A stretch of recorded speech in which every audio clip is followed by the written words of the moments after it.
Otep, bien-aimés frères et sœurs, vous connaîtrez la vérité et la vérité vous affranchira. Ça, c'est pas moi qui le dis, c'est la Bible qui le dit. Mais moi, je vous dis mieux. Vous connaîtrez la vérité historique, notamment celle de vos ancêtres kémites, et vous aurez une vision globale de ce que c'est que la vraie souveraineté politique. J'ajoute, vous reviendrez à la spiritualité africaine ancestrale et vous comprendrez les enjeux de l'indépendance économique. Et pour terminer, vous accepterez votre identité culturelle kémite et vous obtiendrez deux choses. La première, c'est la paix. La seconde, c'est le développement, à une condition. L'unité de toute l'Afrique noire, l'unité de tous les Noirs du monde entier.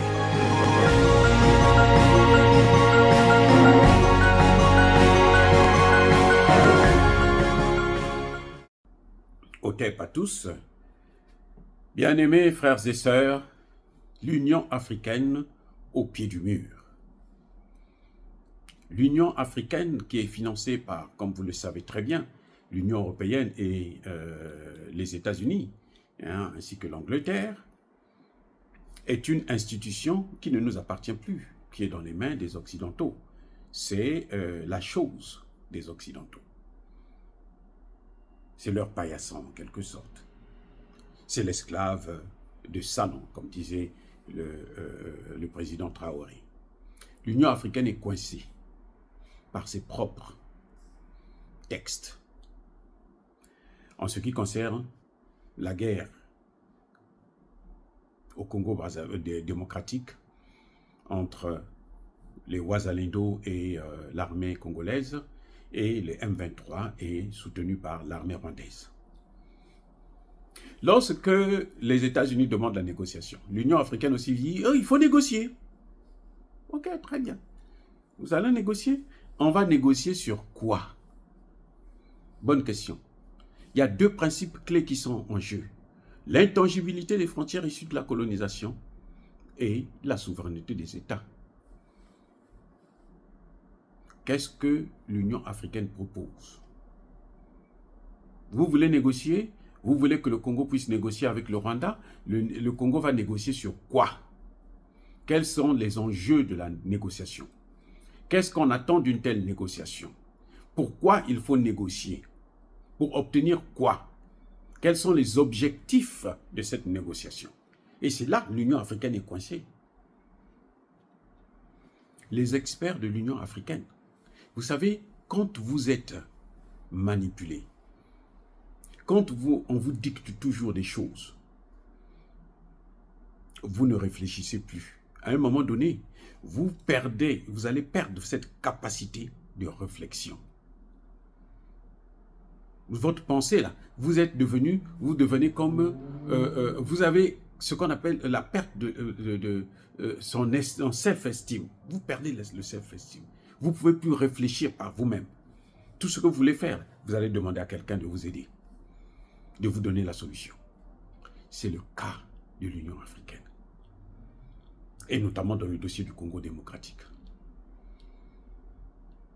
Les États-Unis et l'Union européenne, l'Angleterre, c'est-à-dire l'OTAN et le G7, veulent qu'on négocie.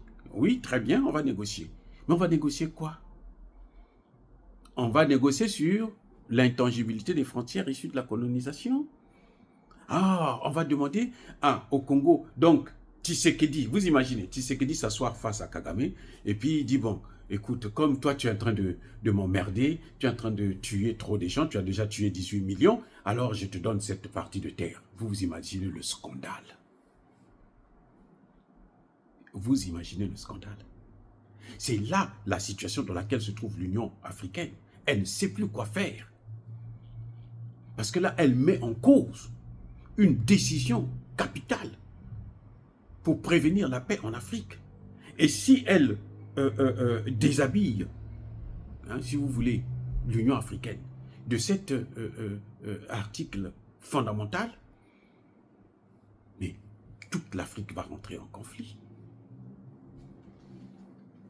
Et oui, demain, le Bénin pourra dire que non, mais les Peuls qui sont au Niger là, ce sont mes parents, moi je dois occuper cette partie. Et oui. Le Nigeria pourra faire autant. Bon, moi, je veux prendre une partie. Le Tchad peut faire autant. Je veux prendre une partie du Soudan. Ou le Soudan peut, inversement, le Soudan dit, bon, moi, je prends une partie du Tchad. Déjà, il y a des conflits entre eux. Parce que ce sont des mêmes peuples. Donc, l'intangibilité des frontières issues de la colonisation est un facteur, est un article, mais qui avait été bien pensé par nos aînés, nos prédécesseurs, avec l'OUA, l'Organisation de l'Unité africaine. S'ils n'avaient pas mis ça là, mais ce serait le chaos. Et que si le Tshisekedi cède, négocie avec Kagame sur les frontières de sa population, mais ça va être... Toute l'Afrique va s'embraser. Je dis bien, toute l'Afrique va s'embraser.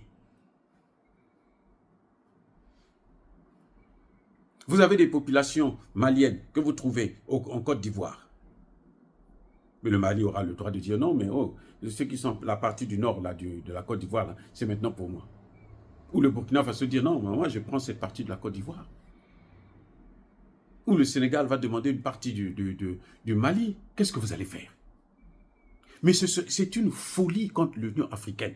Les chefs d'État s'asseyent comme ça là pour dire que non, Tshisekedi négocie avec Kagame. Dieu merci que Tshisekedi, cette fois-ci, s'est réveillé. Il a perdu sa cécité. Il est guéri de sa cécité. Il a compris que non, mais ça c'est... Mais il est en train de protéger le continent africain. Je parle bien du continent africain. L'intangibilité des frontières, là. C'est-à-dire que c'est capital. C'est comme aux Nations Unies. Il y a une charte, ça a été le sujet de ma thèse. La non-ingérence dans les affaires intérieures d'un État. C'est-à-dire que c'est au cœur même. C'est le centre. Dès qu'on enlève ça dans la charte des Nations Unies, c'est fini. Il n'y a plus de droit. Si on enlève l'intangibilité des frontières, il n'y a plus de droit en Afrique. Mais oui, vous avez un pays comme le Burundi et le Rwanda. Vous avez des Hutus, vous avez des Tutsis, de part et d'autre. Mais s'il n'y a plus d'intangibilité, mais le Rwanda peut dire que moi, je dois protéger les Tutsis qui sont au Burundi, donc je dois prendre une partie du Burundi, ou je dois prendre tout le Burundi. Les Hutus, là, ils n'ont qu'à aller se faire voir ailleurs, ils n'ont qu'à aller s'installer au Congo démocratique. Vous vous rendez compte la gravité? C'est pour ça que quand l'Union africaine dit à Tshisekedi et Kagame de négocier, c'est une folie. Et les Européens le savent. Les Européens qui veulent diviser le continent africain parce qu'ils trouvent que ces pays sont trop grands. Mais qu'est-ce qu'ils ont fait avec le Mali? Quand ils demandent aux Touaregs, on va, l'Azawad, c'est quoi? Mais c'est ça. C'est l'intangibilité, ce qui est au cœur là, c'est ça, l'intangibilité des frontières issues de la colonisation. C'est sur cette base-là qu'on peut garder les frontières du Mali intactes. Même l'Algérie peut faire tout ce qu'elle veut, elle ne peut pas prendre une partie du Mali. Les Occidentaux savent que si on enlève ça, là, nous allons créer un précédent et nous allons avoir la force et les moyens juridiques de balkaniser tout le continent. Je dis bien balkaniser tout le continent. C'est ce même article-là qui protège le Nigeria avec le Biafra. Personne en Afrique ne pourra dire, bon, le Biafra, tu vas... Parce que si on enlève ça au Nigeria, là, le Nigeria là, est coupé, a perdu tout le pétrole. Il n'y a plus de richesse. Et c'est grave. Non, ça dit que comprenez ça très bien. Si le Congo négocie avec le Rwanda, comme le demandent les États-Unis et la France, c'est un précédent là. C'est une boîte de Pandore qu'on va ouvrir en Afrique. Et il y aura des conflits où personne ne pourra les arrêter. Personne ne pourra arrêter ce qui va se passer. Mais le Soudan pourra dire que non, mais la partie des pyramides là, ce sont des Noirs. La culture pyramidale, c'est pour nous les Noirs. C'est pas pour les Arabes. Hein. C'est pas les Égyptiens. Non, c'est pas ces Égyptiens-là. Ce sont les Égyptiens anciens, les Kémites. Donc, le Soudan peut dire non, non, non, nous on va prendre ça. Nous voulons prendre ça. Vous allez faire quoi? Mais c'est une guerre qui va se déclencher. Donc, il y aura des guerres partout en Afrique, partout en Afrique. Arrêtez. En tout cas, je supplie les dirigeants africains d'arrêter avec cette histoire-là d'une négociation entre le Rwanda et la RDC. Le Rwanda doit respecter les frontières de la RDC. La RDC doit respecter les frontières du Rwanda. Le Rwanda doit sortir de la RDC et repartir chez elle.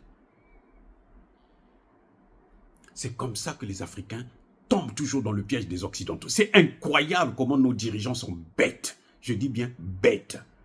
Je persiste et je signe. Ils sont bêtes. Ils ont tous signé, pour la plupart en tout cas, ils ont tous signé comment on appelle ça, pour la Convention de Rome, pour la création de la Cour pénale internationale. Tous. Ils ont signé comme des idiots. Ils ne lisent pas les textes. Ils viennent ici seulement. Ils viennent ici seulement. Après, ils ont les frais de mission parce qu'ils ont voyagé, ils ont signé. Et maintenant, ça se retourne. On constate que la Cour pénale internationale a été faite pour neutraliser les dirigeants africains qui sont récalcitrants à la politique occidentale, à la domination occidentale, à l'impérialisme occidental. Mon Dieu, est-ce qu'on va continuer à être des idiots du village? Est-ce que nous allons continuer à être les idiots du village dans cette communauté internationale? Non, ça suffit.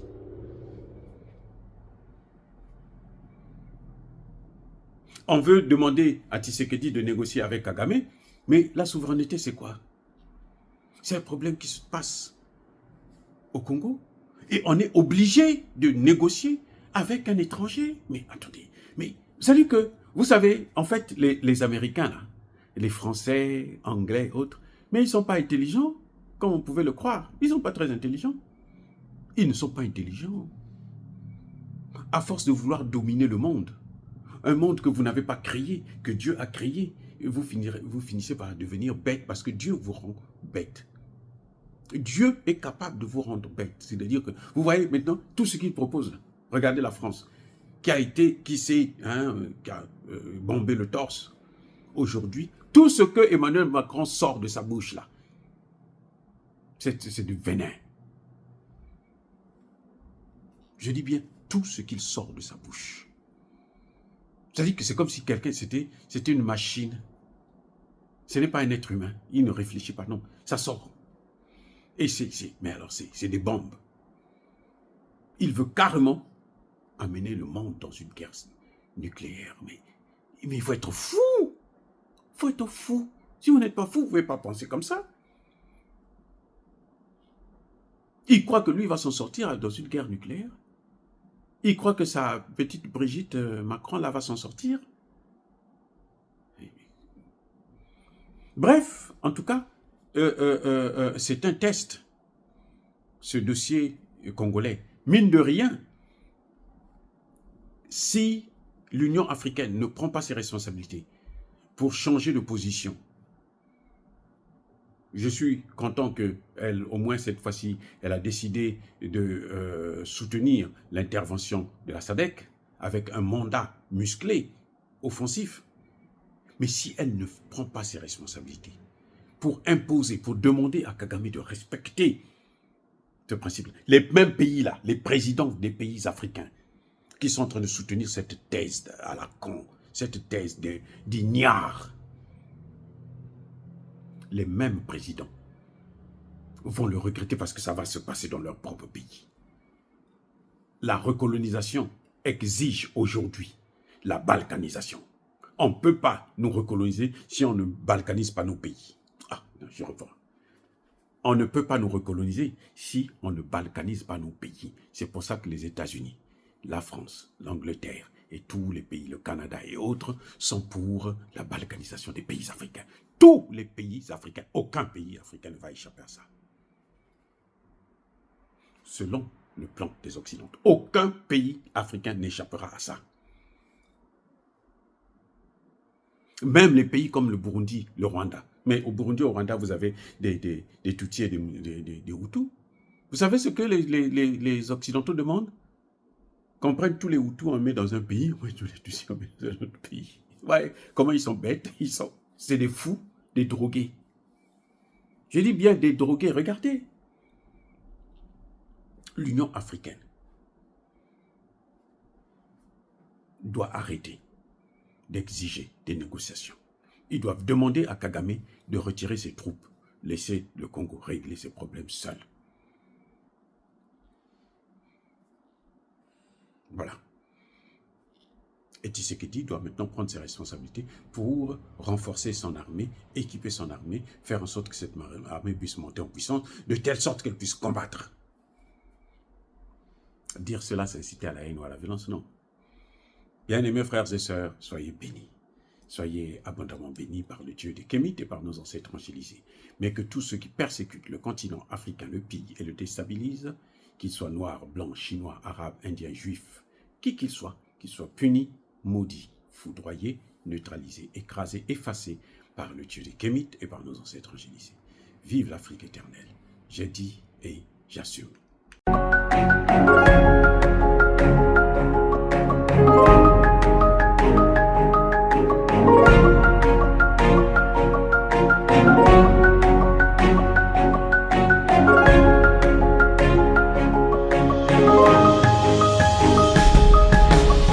Eux, ils marchent par la foi et non par la vue. Mais moi, je vous conseille vivement de marcher par la connaissance scientifique et historique, notamment celle de nos ancêtres kémites, par les 5 sens et par l'intelligence. Otep, vive l'Afrique éternelle et que Dieu vous bénisse. Abou Apia.